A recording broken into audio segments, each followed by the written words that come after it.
Yeah, hi, this is Kevin Gormley, a CPA that does financial planning, and today we're going to talk about winning the loser's game. And I don't know if you've ever felt like investing is like gambling, whereby you're putting your money into stocks and bonds and you're trading and you lose money. Well, I just read a book over the weekend called Winning the Loser's Game, Timeless Strategies for Successful Investing, and it's by Charles Ellis. I recommend the book highly. If you want a copy, I'll be happy to send it to you.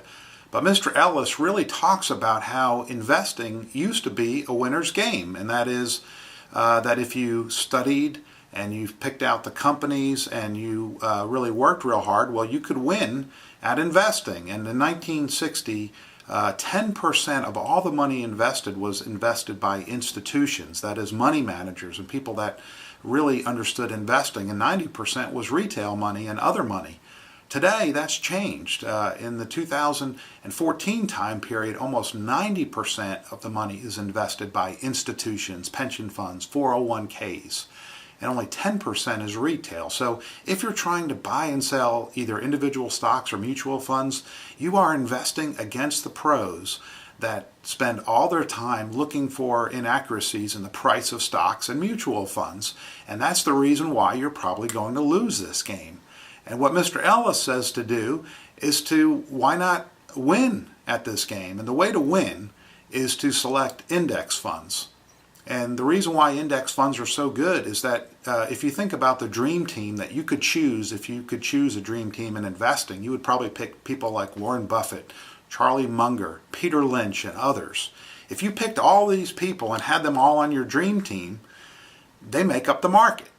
And so the collective wisdom of all these great genius investors is actually in the market. So when you invest in index funds, especially broad index funds, you are investing with the genius of these people.